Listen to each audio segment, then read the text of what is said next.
નમસ્કાર, આપ જોઈ રહ્યા છો નેશન પ્લસ ન્યૂઝ. હું છું આપની સાથે વિભિક્ષા પરમાર.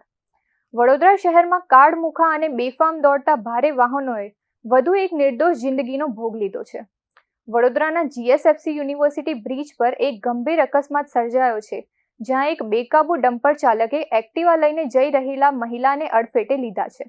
વડોદરામાં જાણે ભારે વાહનોના ચાલકોને કાયદાનો કોઈ ડર જ ન રહ્યો હોય તેમ વધુ એક હૃદયદ્રાવક અકસ્માતની ઘટના સામે આવી છે.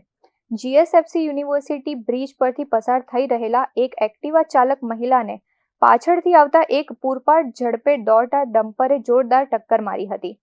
ડમ્પરનું વ્હીલ ફરી વળતા કે ગંભીર ઈજાઓ થવાના કારણે મહિલાનું ઘટના સ્થળે જ પ્રાણ પંખેડું ઉડી ગયું હતું. આ અકસ્માતમાં સૌથી ચોંકાવનારી અને દુઃખદ બાબત એ રહી કે મૃતક મહિલાએ સુરક્ષાના તમામ નિયમોનું પાલન કરીને માથા પર હેલ્મેટ પહેરેલું હતું.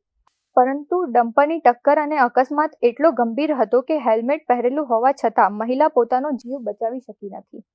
અકસ્માતના પગલે હાઈવે અને બ્રિજ પર લોકોના ટોળે ટોળા ઉમટી પડ્યા હતા અને વાહનોની લાંબી લાઈનો લાગી ગઈ હતી. બ્રિજ પર અકસ્માતની ચીસ સાંભળીને આસપાસના સ્થાનિક લોકો દોડી આવ્યા હતા અને તાત્કાલિક પોલીસને જાણ કરી હતી. પોલીસની ટીમ ઘટના સ્થળે પહોંચીને મૃતક મહિલાના શવને પીએમ અર્થે ખસેડવાની તજવીજ હાથ ધરી છે. પોલીસે અકસ્માત સર્જનાર ડમ્પર ચાલક સામે ગુનો નોંધી તેની સામે કાયદેસરની કડક કાર્યવાહી શરૂ કરી દીધી છે.